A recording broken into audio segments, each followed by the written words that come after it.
pleasure and an honor to be here, and I express my profound gratitude to my friend Secretary General for co-chairing with me this conference. And also,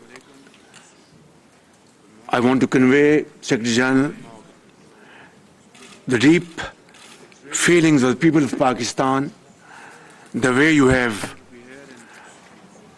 promoted their cause, spoken about their miseries and problems, and become a very powerful voice to articulate what they went through during this summer. I remember on 10th of September, I was with you, along with Foreign Minister, in refugee camps in the province of Sindh and Balochistan, and you were standing by orphans, widows, mothers, and I remember vividly, you met a mother who had given birth to a child the night earlier, and a makeshift school run by UNICEF. Excellency, this the people of Pakistan will remember forever. I'm also very grateful to so many heads of states and governments, as well as ministers and other partners who have joined us today. Ladies and gentlemen, we are at a turning point of history. Events are moving faster than we can imagine. And it is not only a question of how to survive, but it's a question how to maintain our bodies. It's a question how to maintain our dignity and honor by moving forward with a sense of purpose and a sense of achievement. Secretary General, as you have just mentioned, the Foreign Minister, you so aptly described, at that time, at the heart of the perfect storm of problems lies this prolonged exposure to a monsoon on steroids. In a matter of 2 months, the ground beneath us was literally, physically taken away. The tsunami, the most devastating floods, affected 33 million people of Pakistan, killed more than 1,700 people, including children, and dislocated 8 million people. More than 8,000 kilometers of roads were washed away, and more than 3,000 affected 33 rail system was deeply damaged. Education was disrupted for 2.6 million students, including 1 million girls. One can go on about the records broken by this disaster, but truly speaking, we are racing against time.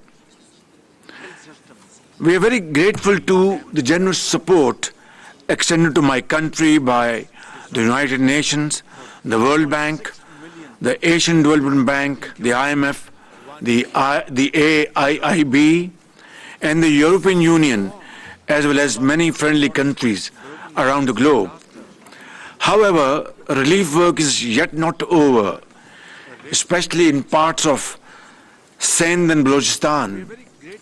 Our young and able Foreign Minister belongs to the province of Sindh, where the flood water still needs to be drained to reclaim the agricultural land, to grow food, to build homes, reconstruct infrastructure, and rehabilitate institutions and services. Excellencies, you will appreciate that we need to give 33 million people who are deeply affected by the floods their future back. Their families must stand on their feet, and they must come back in life and earn their livelihood. Today's convening is an attempt to give my people another chance at getting back on their feet.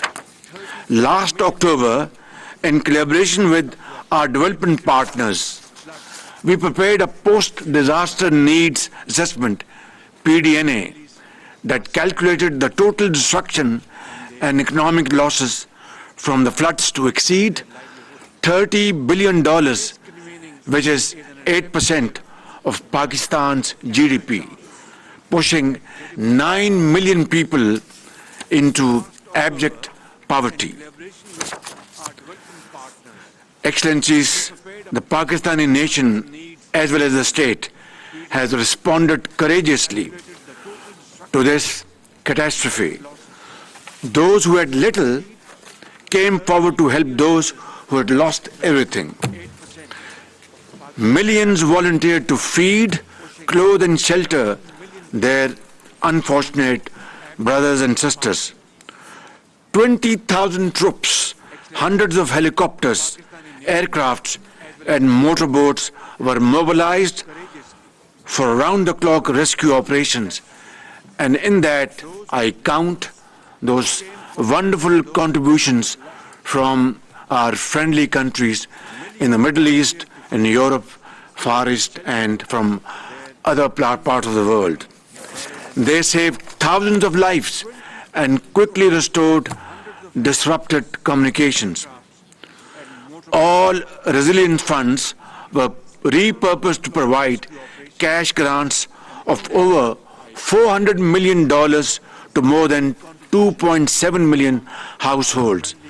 Despite our acute financial constraints, we mobilized around $505 million for the emergency, including the UN flash appeal.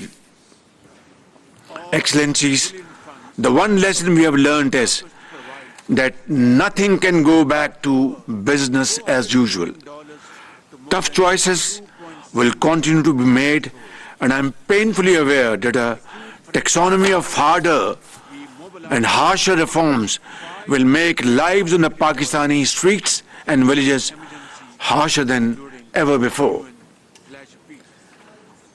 But the scale of the resource gap for funding crisis recovery is so wide that it has redefined how we think about resilience. Frankly, it has changed life forever. Building on the post-disaster needs assessment, my government has prepared a comprehensive framework plan for recovery, rehabilitation, and reconstruction with resilience. Its broad contours are set out in the 4RF document that will be presented to you in the next session of the conference. The first part of the 4RF plan reflects the priorities for recovery and reconstruction, bearing in mind the minimum funding requirement of $16.3 billion, half of which is proposed to be met from domestic resources and the other half from our own development partners and friends. The second part of the framework plan incorporates flood resilience in the design and infrastructure projects such as protecting key highways, the main railway line network, as well as an early warning system and capacity building for rescue and relief in future disasters. Our funding gap for minimum recovery is $8 billion and will be needed over the span of the next 3 years.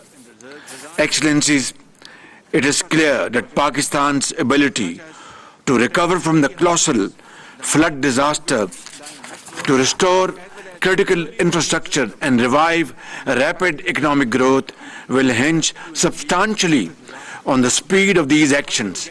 And the most important link in this chain will be financial resourcing. If that gap continues to obstruct our recovery and minimum resilience needs, the results may be too catastrophic to imagine.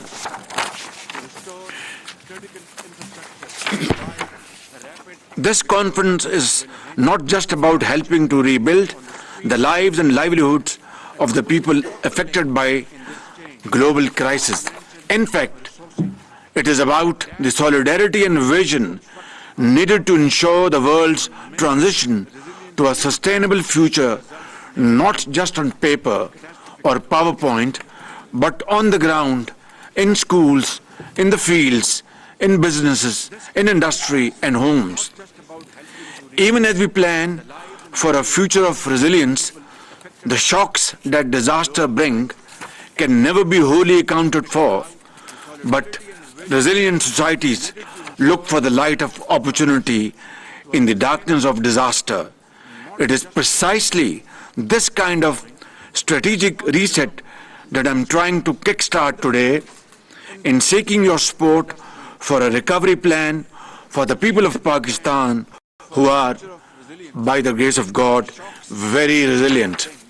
I know these are times of extreme pressure and economic hardships in many countries, but Pakistan needs a new coalition of the willing, one that can save lives and put them on a path to responsible global citizenship.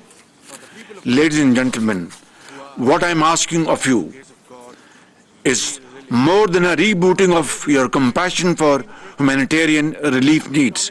Today, I am asking for your support for those who have lost their life savings, their homes and livelihoods, those who are sitting under blue sky, facing the harshest of winters and looking forward to your help and support from mankind. I am asking for a sustained international support plan to meet this daunting challenge. I am asking for a new lifeline for people who need to power our economy and re-enter the 21st century with a future that is protected for such extreme risks to human security. Together, we have to rebuild their lives and their dreams. Your solidarity and long-term support to the people of Pakistan at this very critical juncture will make the difference between staying unprepared or facing the future with renewed hope and aspirations. In the end, I thank you once again for your support in this conference today. Your unity of thought and action will always be remembered by the people of Pakistan. Thank you very much.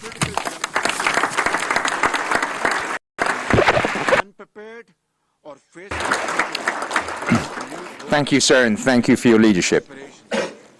I now request Son Excellence Monsieur Emmanuel Macron, Président de la République française, to join us remotely from Paris. Merci beaucoup et bonjour à toutes et tous, Monsieur le Secrétaire général des Nations Unies, Monsieur le Premier ministre, Shehbaz Sharif, Mesdames et Messieurs les chefs d'État et de gouvernement, Mesdames et Messieurs les ministres, Mesdames et Messieurs les ambassadeurs et représentants permanents. Merci d'avoir organisé cette conférence et de me permettre de prendre la parole devant vous pour témoigner le soutien de la France au Pakistan. Nous l'avons fait dès l'été dernier, lorsque le pire est arrivé, et je veux, après les images que nous avons vues, après les mots que vous avez eus, Monsieur le Premier ministre, et les témoignages du secrétaire général, dire la grande estime, l'admiration et la solidarité du peuple français à l'égard du peuple pakistanais. Votre peuple, votre gouvernement se sont mobilisés to bear testimony to French support for Pakistan. Last summer, the worst happened. We saw this in the images that were presented. We heard this in the testimony of the Secretary General and the Prime Minister.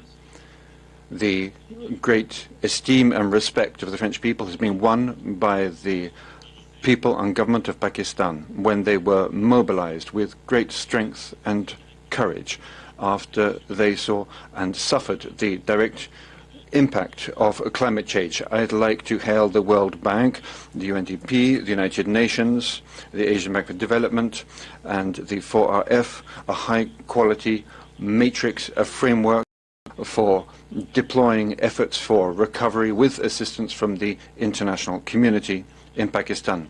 Secretary General, Prime Minister, you have laid out very clearly the impact of these floods on the population, infrastructure, on the economy, on homes, and the need that we see to help rebuild and handle the consequences on an international level. It is urgent, and it has been urgent since the first day. France has sent equipment and personnel to help people affected on the ground. 14 million euros was mobilized by the United Nations. A dozen countries across the world were mobilized to this end. However, 30% of the appeal launched by the United Nations has been met, and only 30%. Many needs remain, notably in the area of food, notably as temperatures fall during the winter season. France is meeting its responsibility with bringing a new contribution of 10 million for urgent aid in healthcare. The World Fund for fighting AIDS, malaria, and other diseases, France has supported this with another $10 million to bring to the people of Pakistan urgent material and need to meet their medical needs and to continue treatment.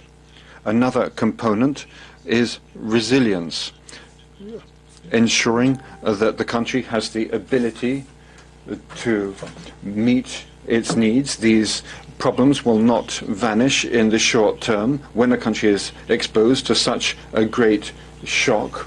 All of the institutions, financial institutions, must be able to mobilize to support more resilient recovery. As concerns France, adaptation to climate change is at the heart of our development policies, and 2 billion euros will be allocated by us each year in line with our international obligations, which the Secretary General reiterated just now. In Pakistan, we have decided to mobilize more than 300 million euros of projects that will be launched to meet the challenges of resilient reconstruction and therefore climate adaptation also. Finally, there is the goal to draw all of the necessary conclusions from what has happened and to accompany the authorities in Pakistan to conduct appropriate reforms and to ensure that that recovery and reconstruction is compliant with international financing systems. We saw a few weeks ago in Sharm el-Sheikh, and I'd like to say again, that we support the Bridgetown agenda in France. We discussed this with the Prime Minister of Barbados, and we would like to provide support to Pakistan in the short term in its negotiations with the financial institutions, the multilateral bodies, but more broadly also for Pakistan and for all countries in similar situations beyond the funds that were decided on loss and damage in Sharm el-Sheikh. We want to build greater bonds between the North and South with the goal of laying the foundation for World Bank-based reconstruction involving the IMF, also reforming international financial regulations in order to adapt internationally on the financial level to climate change. With the UAE also, and at the G7 and the G20, we want to ensure this is on the also. So these are the three key components that I wanted to mention at this conference, and I'd like to underscore that France is a member of the international group of countries supporting Pakistan, implementing international assistance, conducting reforms, and over the coming months we will, on a daily basis and for the long term, be providing the expertise, the financial support that you need.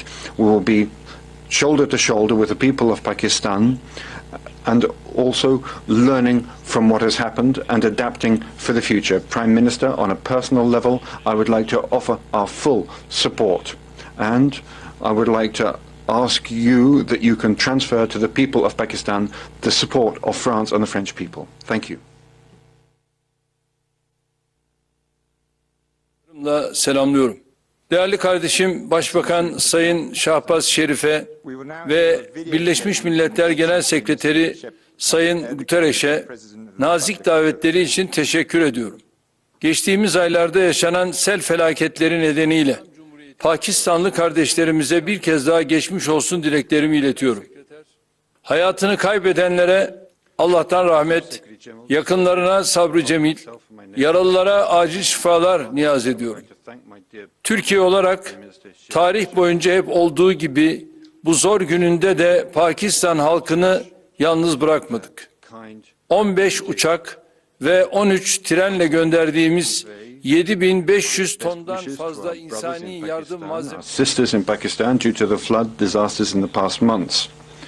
I wish Allah's mercy on those who lost their lives and patience for their relatives. I wish a speed recovery to the injured.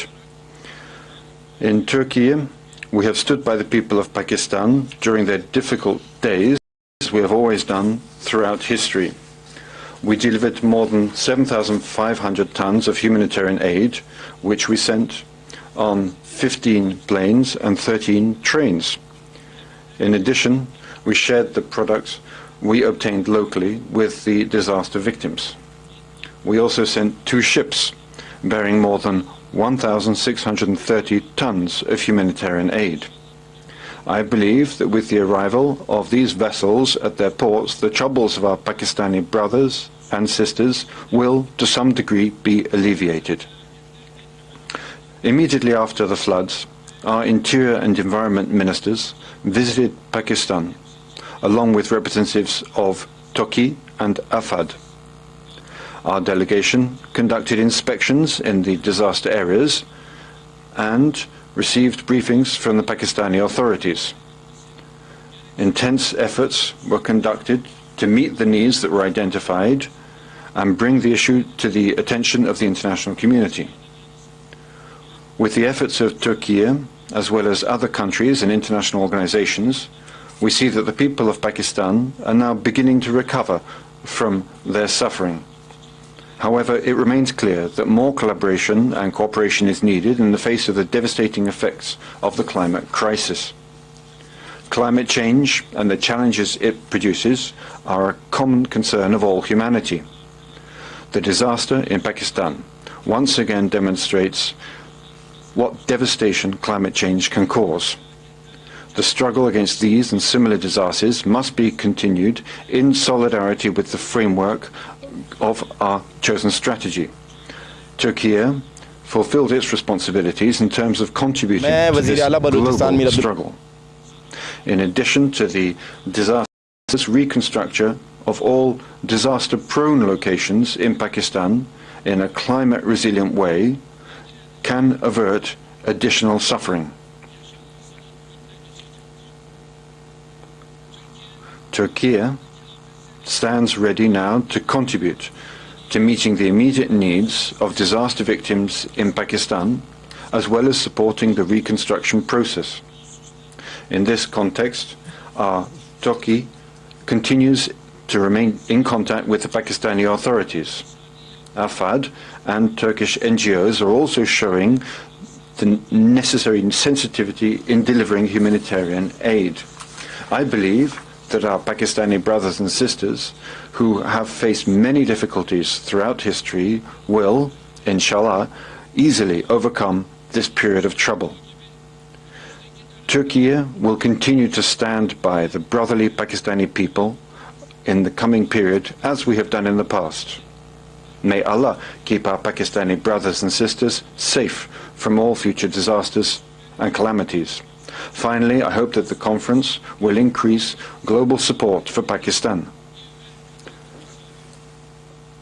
I would like finally to thank everyone who helped put together the program, and I greet you once again with affection.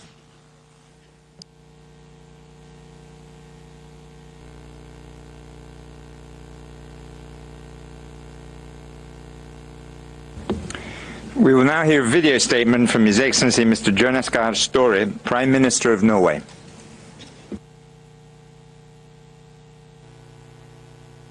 Prime Minister Sharif, Secretary General Guterres, ladies and gentlemen. The catastrophic floods that hit Pakistan last year caused unimaginable damage. Norway and many other countries contributed to the immediate response, but the needs remain enormous.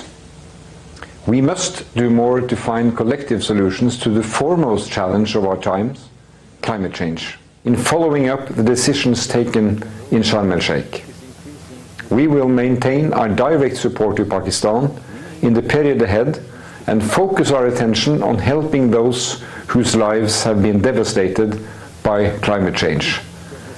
This is an endeavor for the entire international community, and you can count on Norway taking its part.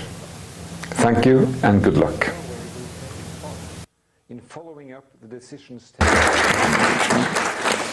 There will now be a video statement by Her Excellency Ms. Ursula von der Leyen, President of the European Union. Were dispersed as emergency measure to the flood affectees, families, and till now 8.17 million flood victims have been given the cash assistance. As a result, 2.7 million families got straightaway cash relief and the other assistance which was immediately required. We are appreciative of the fact that the World Bank promptly announced $1.6 billion assistance for rehabilitation in flood areas and an additional $500 million for building climate resilient Pakistan. You are aware that PDNA estimated economic and physical losses caused by the floods as over $30 billion.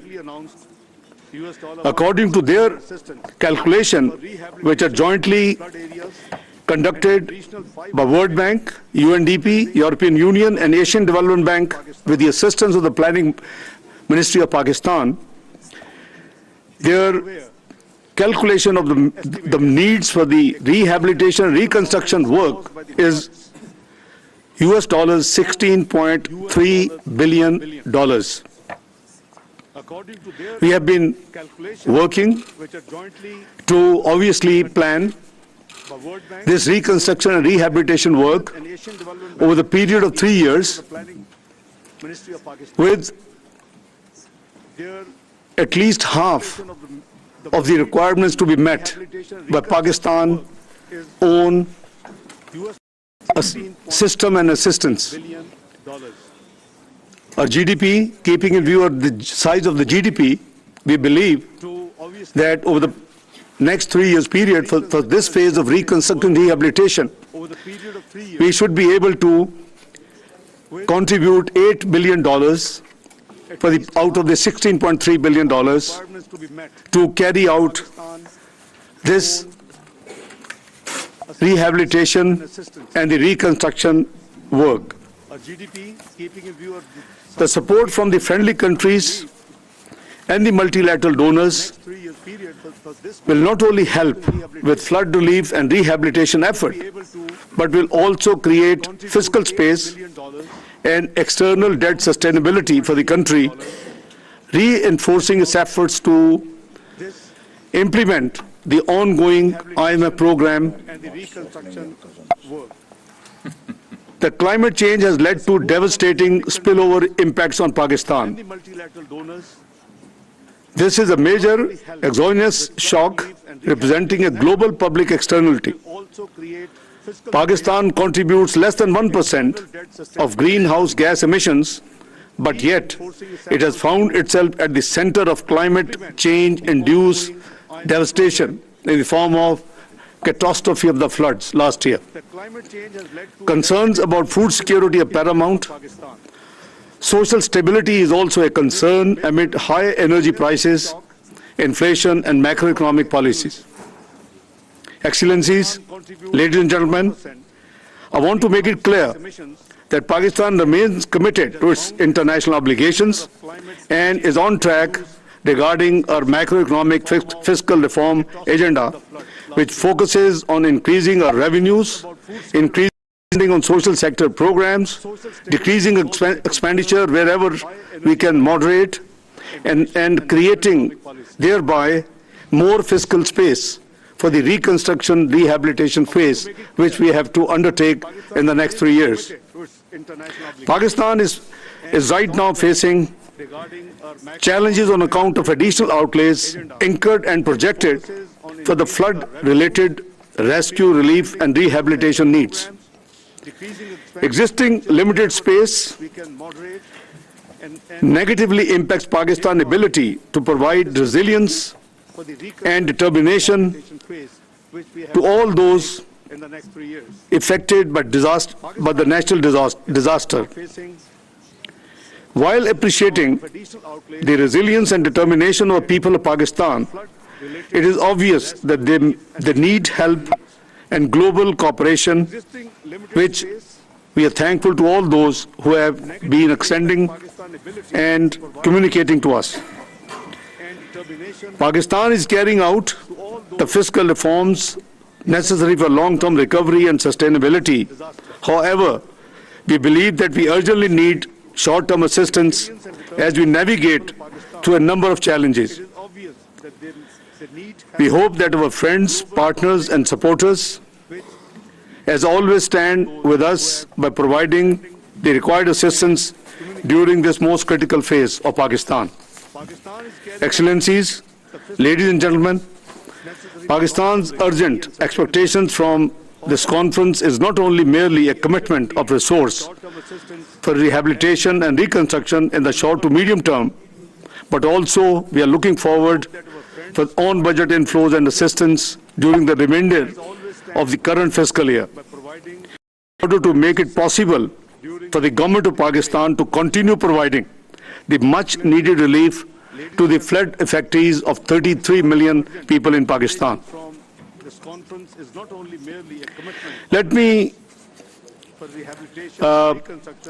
say a few words that, if considered appropriate by our friendly countries, debt swaps and other use of financial instruments tied to reallocation of equivalent domestic budgetary resources would also free up the resources to be spent for this noble purpose. We must remember that we are in this fight against climate-induced disaster together.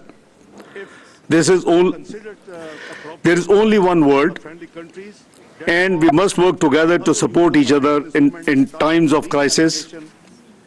Pakistan is extremely grateful for the support of the international community as we strive to recover, rehabilitate, and rebuild. At the end, I would like to extend our heartfelt gratitude to all those friendly countries, United Nations, World Bank, Asian Development Bank, Asia Infrastructure Investment Bank, Islamic Development Bank, and all other multilateral institutions, NGOs, and donors, without whose help we could not have been able to deal with this catastrophe which Pakistan just faced in 2022.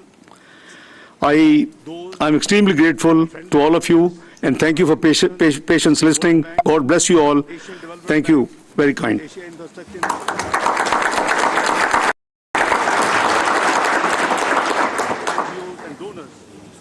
I now request His Excellency Mr. Akim Steiner, the UNDP Administrator, to say a few words. Thank you very much, Your Excellency, the Minister of Finance of Pakistan, distinguished ministers and fellow panelists, dear Martin, my colleague from the World Bank. Let me also, on behalf of the United Nations Development Programme, join the Secretary General and my co-chair in welcoming you both to this meeting here, but also to an attempt to break new ground. I was just looking at the presence of ministers of Pakistan on this podium. If you look from left to right, I think you will recognize that we are living in a different age in which climate change, natural disasters, economy, planning, and indeed the development pathways of countries are being rewritten by circumstance, sometimes by design at others, by disasters on other occasions. Just a few months ago, Pakistan endured one of the most destructive climate-induced disasters in recorded history. We have heard from the Prime Minister, the Foreign Minister, from you, my dear co-chair, just now, some of the numbers. But behind those numbers lie destroyed livelihoods, lost lives, but above all, the extraordinary challenge of how do you restore hope when you are faced with such a gigantic task. And to do so on the back of a reality where Pakistan, like virtually every other country over the last 2-3 years, was just emerging from COVID-19, a pandemic, and all that it did to our societies. Today, the floodwaters may have partially receded, but what remains is a monumental moment of reckoning for the entire world. The Secretary-General spoke to it, the Prime Minister, and so together with international partners, including the United Nations, Pakistan is now undertaking an urgent and extraordinary initiative to save lives, restore livelihoods, and rebuild a nation. Pakistan, as you just said, Minister, faces a long road to recovery. The wider world faces a choice, because the truth is that these events are increasingly predictable, and only the latest in a series of such disasters in Pakistan and beyond, historic climate events that are becoming the new normal. Today, on the 9th of January, we are meeting. Look to the east in Australia, extraordinary flood events. Look to the west in California, extreme weather events. Look to Central Europe, and people are wondering what happened to snow in winter. We are living in profoundly changing times. And in Pakistan, at this moment, we have an opportunity to choose a new direction with an innovative model for international cooperation. And I have to say that when, just a few weeks ago, we began an intense effort of convening and organizing this conference here, framed not as a pledging conference, but really as a conference about how we move beyond reacting to every disaster by having just an emergency response. This conference is being convened by Pakistan and the United Nations with a different logic and also a different aspiration. And I hope that by the time that you leave this conference venue this evening, you will feel reassured that the call to the world that Pakistan sent out to friends, supporters, partners to step up at this critical moment has actually been responded to. A few weeks ago, that was not at all self-evident. I must say today I feel extremely excited about the prospect of framing a new form of response and partnership. It is time to step up and support the long-term, the systems-based approaches to recovery when disaster strikes again. Pakistan, and that is a recognition that I think the world also recognized, is not in its plight alone. And indeed, it is not even in the broader context of climate change one of the most significant emitters, less than 1%. And yet it is, in terms of its ranking on the Global Climate Risk Index, the 8th most vulnerable country in the world.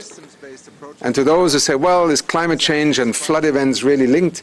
How else would you explain what Pakistan in just one decade has been experiencing, not in terms of just on its own, but remember the images of the last 12 months, of forest fires, of droughts, of floods, of extreme weather events, hurricanes, typhoons. This is the new normal, and we need to, as an international community, find a way in which we together can respond to this new normal. The government of Pakistan, as you have also laid out just now, is doing its part in recovery and reconstruction, but it will need financial and technical support to tackle the massive development challenges that lie ahead, including building the systems for resilience. Advancing reconstruction of this type will require fiscal space on the back of COVID-19 that is currently severely constrained in Pakistan, as you also said, Minister. Creating this space will require new pathways for support, including private sector investments facilitated by innovative financial instruments, including the de-risking of private capital and support for a pipeline of broader investment opportunities, including some of the innovative forms that you mentioned just now. Here and now, that process must begin with new investments in climate resilience, broader coalitions of partners, and just a look around this room and the announcements you will hear today will, I think, illustrate that this is not a desired future, it is now becoming, through the experience that Pakistan has gone through, a reality that we all are part of. And critically, collective responsibility for the shocking loss and damage from which no nation will be immune in the future, as also the Foreign Minister of Switzerland pointed out in his opening remarks. Assessing the extent of damages and losses has been a pivotal part of this joint response. Under the leadership of the Ministry of Planning, Development and Special Initiatives, the United Nations, together with the Asia Development Bank, the European Union and the World Bank, and our UN sister agencies also in the UN country team, work together with you to complete the post-disaster needs assessment, the foundation for today's framework for recovery. And it identified some 16 billion in urgently needed financing to support the recovery. The assessment directly informed this resilient recovery, rehabilitation, reconstruction framework, the 4RF. We always have strange ways of baptizing these very real things into very technocratic language, but 4RF it is. A comprehensive policy-based approach comprising sectoral interventions, public and private sector financial strategies, and implementation and monitoring arrangements. We now look forward to the presentation of this framework, and I also want to particularly thank His Excellency Professor Ahsan Iqbal, the Minister of Planning, Development and Reform of the Islamic Republic of Pakistan, for the excellent partnership that we as an international community, and I think, Martin, I speak on your behalf as well, have enjoyed in working together under great pressure, but also with great purpose and direction in the last few months. Thank you so much.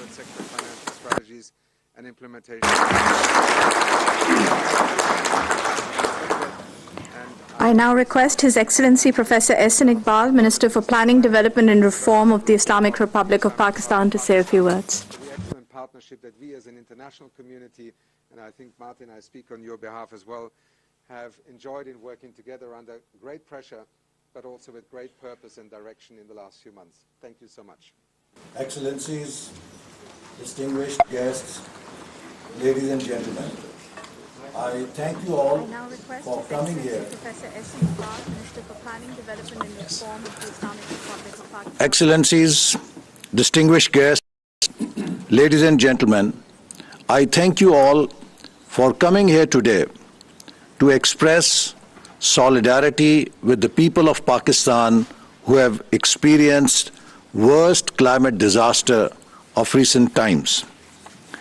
Pakistan has faced floods in 2022, but as one of the most vulnerable countries to climate disasters, we face range of disasters that we experienced during 2022, starting with very high temperatures, forest fires, droughts, culminating into unprecedented floods within a short span of 4 months.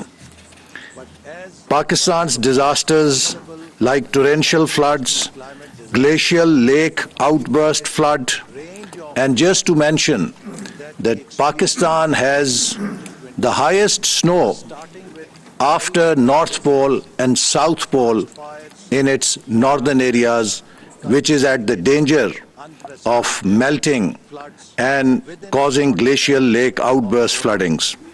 We face droughts, heat waves, earthquakes, and during this year, as I said, we have experienced almost all of them. The heat wave of 2022 was the hottest in 61 years. So I can safely say that Pakistan is in the eye of climate change storm. Disaster's return period average has become shorter from 56 years in 1929 to only 5 to 6 years in 2005. So that shows that the frequency of disasters is increasing at a rapid pace. The horror of our coming era will be born out of heat, fire, water, and snow. Ladies and gentlemen, all these disasters have impacted our economy in a very serious manner. Huge economic losses due to damage of infrastructure and loss of crops, significant losses in GDP, higher poverty rates, great risk of preventable diseases, especially to most vulnerable segments, women, children, and elderly, unprecedented recovery and reconstruction needs, degradation of ecosystem, degradation of environment and climate, job loss and disruption. Women and girls are at risk of gender-based violence and child marriage, degradation of environment and climate, hyper-poverty and hyper-malnutrition. The worst part of the floods in 2022 was that it was not only a climate disaster, but it also turned into a human tragedy as it hit the 20 poorest districts of Pakistan.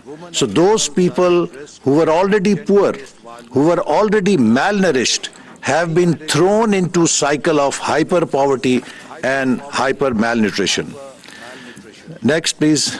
Ladies and gentlemen, the 2022 floods were of a scale never seen before. 33 million people in different parts of Pakistan were affected. More than 1,700 have lost their lives, and one-third of them are children, and more than 8 million are displaced. And the two provinces, Sindh and Balochistan, have been almost completely devastated. But the other provinces, Punjab, Khyber Pakhtunkhwa, and our special regions in the north, have also been significantly impacted, but they continue to be most vulnerable to future disasters. Next. With the help of our development partners, we have also been able to identify what were the damages and losses due to these floods. We are very grateful to World Bank, Asian Development Bank, European Union, UN and its agencies, and other development partners for working as a team to document in shortest possible time the post-disaster need assessment report for Pakistan, which put $14.9 billion damage and $15.23 billion of economic loss, with combined cost of over $30 billion to Pakistan's economy. This was a massive blow and hit to an economy which was just beginning to recover from crisis. And this also makes Pakistan very unique. Ladies and gentlemen, every country has faced pandemic. Every country is today facing the supply shock, but no country has experienced a disaster of this scale that Pakistan has faced. So therefore, the case of Pakistan is very different and unique. The social sectors, housing, health, education, culture and heritage had serious damages in infrastructure, road, transport, railway, energy, water, sanitation, municipal services, community infrastructures were damaged. In our productive sectors, agriculture, food, livestock, fisheries, water resources, irrigation, commerce, and industries were damaged, and governance, social sustainability, inclusion of gender, social protection, livelihoods were lost. Next, please. The previous one, the previous, please, previous. And let me here share with you that Pakistan was one of the first countries to adopt Sustainable Development Goals in 2015. We called SDGs as National Development Goals. Our parliament passed a resolution to adopt Sustainable Development Goals, and we started to work on SDGs right away. But these floods, ladies and gentlemen, have washed all the gains that we made during 7 years. Almost 9 million people have been pushed into poverty. Additional 7.6 million people are facing food insecurity. 17 million women and children are at greater risk of preventable diseases. 4.3 million people with job loss and disruption to their livelihoods, and more than 600,000 women and girls at risk of gender-based violence and child marriage due to disaster situation. Next, please. Next. Next. So towards recovery, ladies and gentlemen, we have developed a 4RF framework. Its details are there in your packet also. You can read in more greater detail how to have resilient recovery, rehabilitation and reconstruction framework.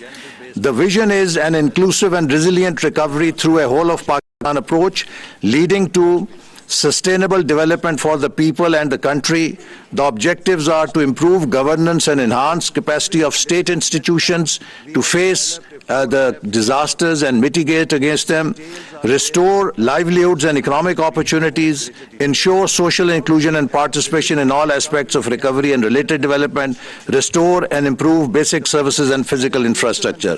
And above all, also underlying important objective is to achieve sustainable climate resilience through rebuilding and re-engineering our infrastructure. Our challenge as Ministry of Planning is double. Not only we have to build an infrastructure, we also have to re-engineer our built infrastructure to be more resilient and adaptable for future shocks. So the foundation is build back better, people-centered socio-economic recovery, building systematic resilience against natural hazards and climate change impacts. Next. The 4RF sectors have 4 major goals: governance, whose cost has been estimated at $413 billion, strategic resilient objective, resilience plan objective 2, agriculture, livelihood, finance markets, $4.3 billion, SRO 3, social inclusion including gender, culture, heritage, $1.7 billion, and 4, education, health, nutrition, water, sanitation, municipal services, infrastructure, energy, transport, $10.08 billion, which makes it $16.28 billion according to the PDNA. The government of Pakistan plans to do 50% of the $60 billion through its own resources and is requesting international community development partners to help it cope this burden by providing $8 billion over the next 3 years so that we can rebuild our damaged infrastructure in shortest possible time. The long-term resilient climate resilient infrastructure development plan is over $13 billion, which involves national flood protection program and building new infrastructure or re-engineering existing infrastructure to stand against future shocks. Next. As I told you, out of $16.3 billion, the local resources we hope to mobilize are $8.15 billion, and we look forward to $8.15 billion through our friends and development partners. Next. We have worked out a number of projects in different areas, starting with forecasting and preparedness, which involves capacity building of Pakistan Met Department, Federal Flood Commission, multi-hazard early warning systems, installation and upgradation of telemetries, data center for disaster prevention. Then mobilization, rescue and relief, capacity building of National Disaster Management Authority, Provincial Disaster Management Authorities, District Disaster Management Authorities, procurement of helicopters, boats and other equipment for evacuation, procurement of emergency bridges and other equipment, and then in recovery, financial assistance for people for their livelihood. Next, please. Rehabilitation, housing, health, education, gender inclusion, private sector development, water and sanitation, and reconstruction of infrastructure to make it more resilient. Next, please. Next. So let me in the end, ladies and gentlemen, say that Pakistan is already in a very difficult and challenging situation. In 1989, Pakistan was left to cater to 3.5 million refugees when international community abandoned the region. We are still suffering. At that time, if international community had put in $10 to $20 billion to stabilize the region, between 2001 and 2021, in 20 years, it would not have to spend $2.5 trillion fighting a war in Afghanistan, which comes to about $120 billion per year. In 2021, again, our region has been abandoned for Pakistan to face the consequences of instability at its western borders. On top, we have a $30 billion climate disaster. Let me say that today there are no islands of instability and conflicts. Prosperity can only be secure if it is shared with everyone. Ladies and gentlemen, one of the most important things we can do on this earth is to let people know they are not alone. The young mother with no milk to feed her children, let her know she's not alone. Children who have seen their schools destroyed. Today, there are no islands of instability and conflicts. Poor who have lost their shelter and are facing chills of winter season, let them know they are not alone. Farmers who have lost their livestock and are without livelihood, let them know they are not alone. Mothers and children who are malnourished, now hyper-malnourished, let them know they are not alone. Youth who have lost their jobs, let them know they are not alone. And the sick who have lost access to health services, help them know that they are not alone. Ministry of Planning and Development has set up a special unit to work with development partners to translate the commitments you will make into reality, and I assure you of our full cooperation and support. Thank you very much.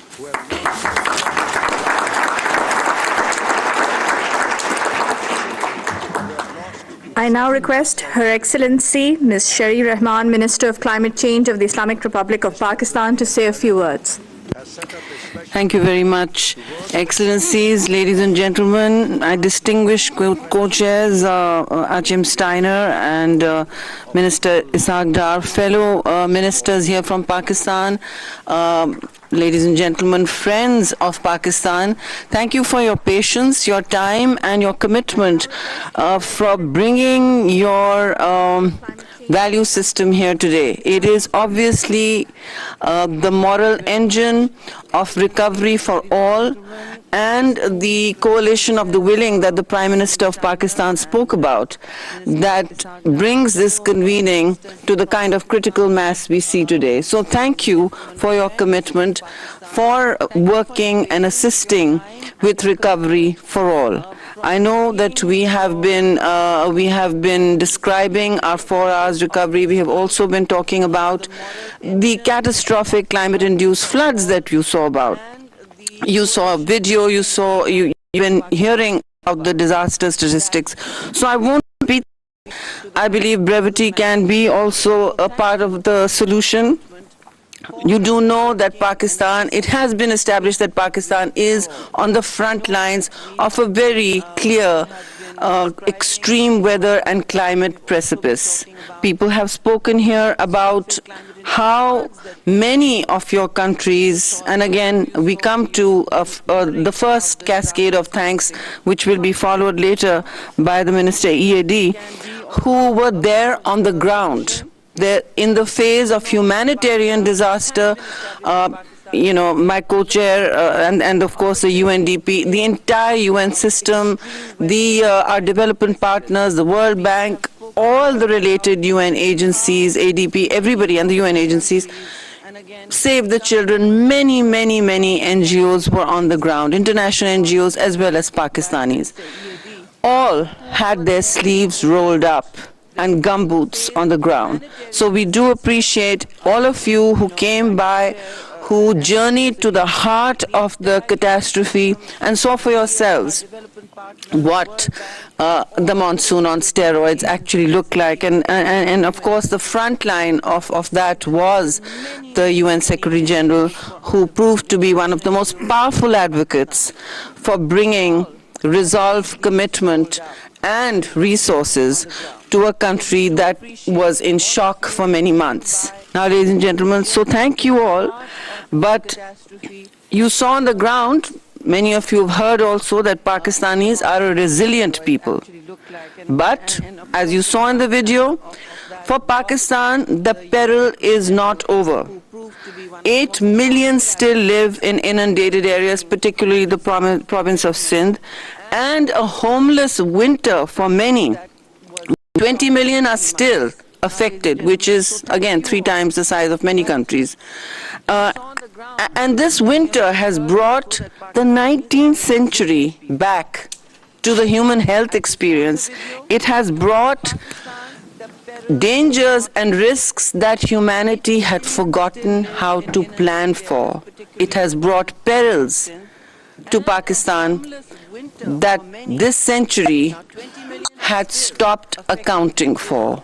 So in this peninsula of human suffering that we all saw, and 33 million certainly is a peninsula of great human tragedy. What we saw at some points was no antibiotics, a lack of antibiotics, a lack of medicine, a lack of infant food. These are not things, I'm not talking about cutting edge IT education, I'm talking about the basics of human survival. This, ladies and gentlemen, is a new tidal wave of disasters that are besetting the world, and we need to be very clear. They will not go away by themselves, and they will not. Countries who are facing such front lines, the ground zero, as I called it, of climate stress, will not recover on their own. There is no default setting to nature or to human recovery at this scale. You saw the water as it ripped through Pakistan, 1/3 of Pakistan, the magnitude and velocity. It was pulling out huge bridges, built back better, like toothpicks in its fury. So building back better is going to be harder than we planned for and harder than we imagined. We had seen the 2010 flood. It was a great flood. It was called the super floods of Pakistan. Well, it affected 20 million people. So just to put in perspective, this one was 33 million. We hope and pray and also plan for ensuring that no such bigger disaster overtakes this particular catastrophe, because wrapping one's head around the sheer numbers to service has been a monumental challenge. So everyone has responded, of course, wonderfully, but it is to be remembered that while we are building for resilience, Pakistan lies in one of the largest floodplains of the world. And it has created now the way the topography of certainly of the province of Sindh, whose chief minister is present here, has been transformed probably forever. There are lakes that are sitting there, the size, probably over 100 kilometers, impossible to drain for a year, transforming the land we till, the livelihoods that live off it, and of course giving our great Indus River, which has been a lifeline for Pakistan, a new geography. So while we're living in these areas, what I call the axis of vulnerability, it is time to look very hard at how risk management is part of a cascade of ongoing, timely, and agile investments that can build up the defenses, the shields that societies need to stand up to what the Secretary General called the war that nature is waging now on the world. As one of my colleagues said here very ably, Pakistan has been next door to a long war, one of the longest war in the world, and home to a high court of refugees. We are a hospitable people, but we are no match, ladies and gentlemen, make no mistake, no match for a war that nature may unleash through no fault of our own. Now, this is not about ascribing responsibility, or this is about burden sharing.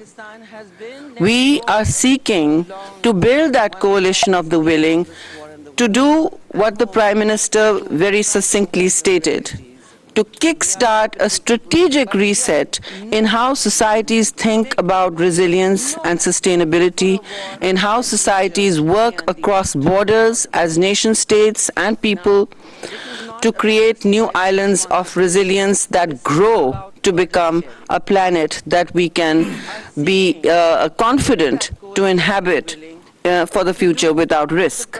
Now, I just want to say that strategic interventions in rebuilding with flood resilience do not mean the $16.3 billion that Minister Essen has spoken to you about are about frontline basic flood resilience and some segues into the storm drains, the large storm drains the country needs, because we need a new architecture of flood resilience, clearly, as well as an old one that needs investment. We have one of the largest man-made irrigation systems in the world. But having said that, and we maintain it very well, but having said that, what is in our way right now? Two things. Capacity, that is technical capacity, the ability to build bankable projects that we are told to compete with on the financing market, because the amount of projectization that is needed is literally the size of 2 or 3 small European countries. So yes, we need the technical capacity, and we need it yesterday. What is going to, I think, swing things for us to kind of make the worm turn, if you like, is an uninterrupted, the second thing needed is uninterrupted supply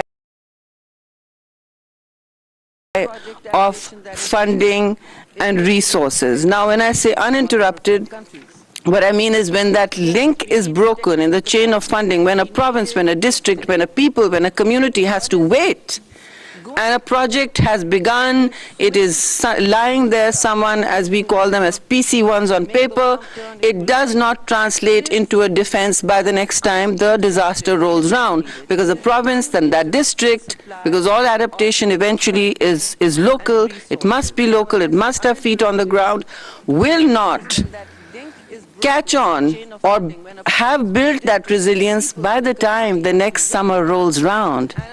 And we have lived through a I did not show you the 2022 climate video that I showed at COP. That was a new archipelago of complete disaster, famines, flash fires, forest fires, floods, and of course the global, the glacial lake outburst floods. They've tripled. We have the largest number of glaciers outside the polar region. They are also melting fast. So we need to create that wall, and I am asking very clearly for that lifeline that will manage, that will help Pakistanis manage predictability for basic survival. And that is really the polycrisis, only way to confront the polycrisis that is. And yes, that's a new word for the 21st century, because the challenges for the 21st century are entirely new. I just hope, ladies and gentlemen, that we are able to build up the speed and agility to respond with the kind of compassion that is needed and foresight. Thank you very much for your. I think I overspoke. Thank you.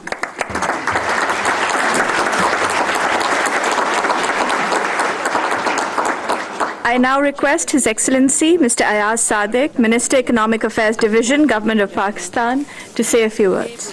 Bismillah ar-Rahman ar-Rahim. Excellencies, distinguished guests, ladies and gentlemen, good morning and assalamu alaikum. My colleagues have given all details that were necessary to be shared with you, and speaking in the end means we're short of time, and I'm sure we are. So I'll be very brief. No, not only you, but... So, on behalf of the Government of Pakistan and the Ministry of Economic Affairs, I would like to take this opportunity to extend my profound appreciation to the United Nations for the support in organizing and making excellent arrangements for this very important conference. Since the outset of the floods, as directed by the Prime Minister of Pakistan, the Ministry of Economic Affairs has worked closely with the United Nations in Pakistan and the international development partners for provision of immediate humanitarian relief, assistance, rehabilitation for flood affectees. At the beginning of August 2022, the Ministry of Economic Affairs immediately liaised with the development partners and took steps including establishment of a steering committee comprising of development partners, international, national stakeholders for ensuring better coordination and supervision of humanitarian relief work. The Ministry of Economic Affairs also organized a donors conference in late August 2022, presided over by the Prime Minister and attended by a large number of development partners aimed at highlighting Pakistan's immediate relief and rescue needs. Excellencies, our bilateral, multilateral partners have been most forthcoming in their response to Pakistan's call for help. The solid collaboration with our development partners brought forth immediate assistance in various forms, provided relief for millions of the stranded Pakistanis, for which we are grateful. The assistance included cash transfers for the flood-affected people who had lost everything: food, medicine, shelter, clean drinking water, etc. Our development partners have always helped Pakistan during the different calamities faced, including the many devastating earthquakes and floods in the past.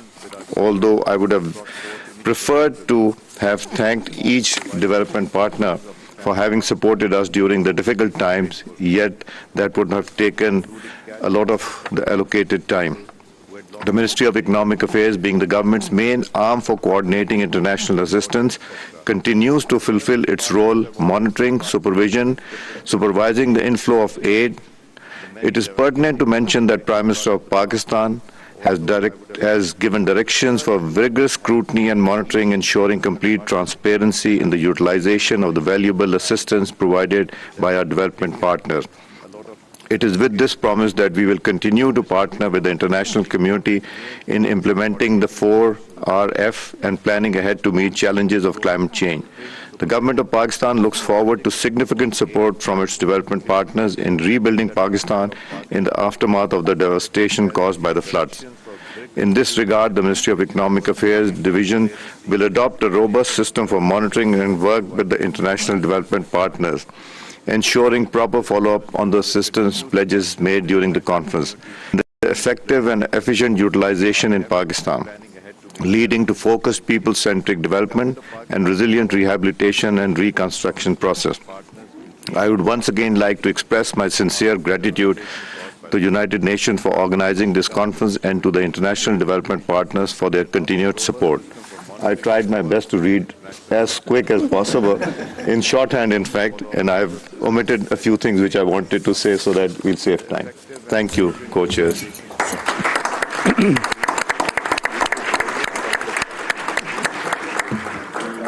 Before I request World Bank President Mr. Martin Reza to say a few words and give closing remarks, I wish to acknowledge and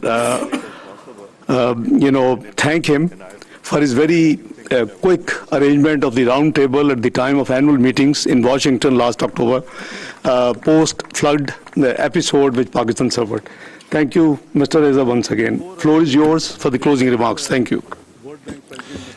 Excellencies, ministers, distinguished participants, thank you, Chair, for giving me the opportunity to offer some brief closing remarks.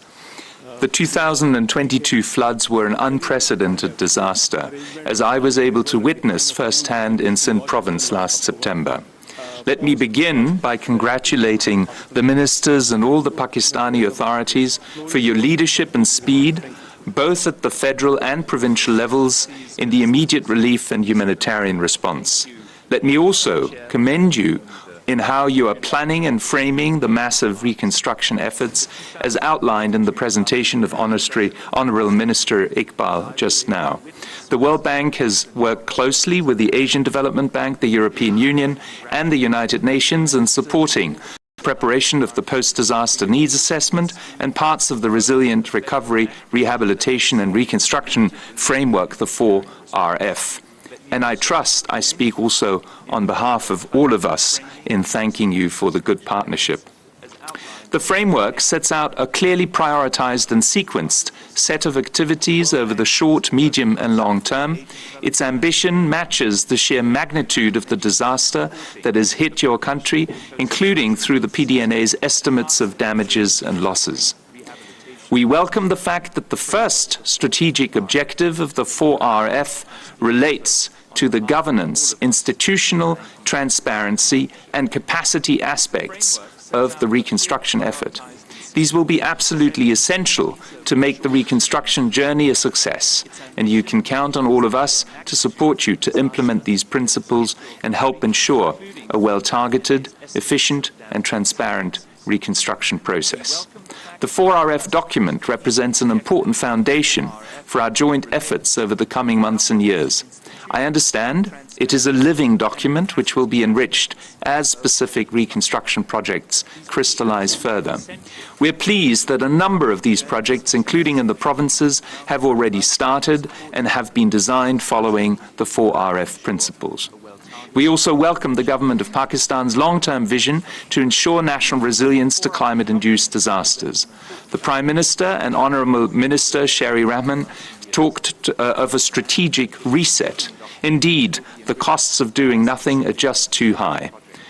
The World Bank's Climate Change Development Report for Pakistan that was launched at COP27 with the participation of the Honourable Minister, thank you for joining us at that event, suggests that the economic losses from extreme heat, flood and air pollution could total 8 to 20% of GDP by 2050. This could wipe out a significant share of Pakistan's economic progress. The poor would be most affected by failure to act, with rural poverty rates at risk of remaining stuck at current high levels of above 30%, even 30 years from now. The 22 floods are a tragic reminder of just these risks. Excellencies, distinguished participants, the 4RF reconstruction framework rightly emphasizes the need to ensure macroeconomic stability and sustain related structural reforms, and Minister Dar, you spoke about this. While international financial assistance for reconstruction will be critical, it can only be effective if the economic reform momentum led by your government is maintained. Economic conditions are challenging, not just because of the costs of the floods on GDP and the burden of relief and reconstruction efforts on the budget. High global energy and food prices and a legacy of poor fiscal management add to the burden. New spending for flood relief and recovery must therefore be balanced with the need to keep spending within sustainable limits. This can only happen if relief and recovery efforts are carefully targeted towards those most in need. Over the medium term, a truly resilient recovery would not be possible without additional fiscal and structural reforms. This is the time to reduce leakages and losses in expenditure, for instance in the power sector, that are weakening public finances, to address the inefficiencies that are muting investments and exports, and to better target social support to those most in need, and to make sure that those that are most fortunate in society and all sectors contribute to this national reconstruction effort through more progressive, wider-based taxation. Ladies and gentlemen, as the Prime Minister has emphasized, Pakistan has shown incredible resilience out its 75-year history. We trust that it is in these moments of national tragedy that your country will come together, as it has come today with the welcome presence of both federal and provincial authorities around a national consensus focused on sustainable, inclusive, and resilient development. You can count on the World Bank's continued support as you work to realize this vision and your country's tremendous potential. Thank you very much.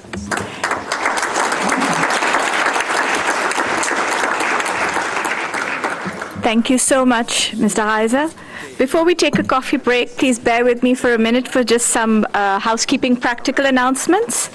Lunch will be served one floor above at the mezzanine floor, level 2, the entrance level. You can avail the lunchtime to also visit room 25, where UN agencies will exhibit materials of their work in Pakistan, and colleagues will be available for any queries. After lunch, at the end of plenary session 2, we will be breaking out into 2 sessions. Provinces Perspective and Humanitarian Spotlight, which will be in this room, and the second on Achieving Sustainable Climate Resilience, Showcasing the Living Indus, will be held in room 25, and there will be someone to guide you there. Also, as you already know, there are no food or drinks allowed in the conference room. Thank you so much. I now invite you for coffee, which is served right outside this room, and we will be grateful if we could reconvene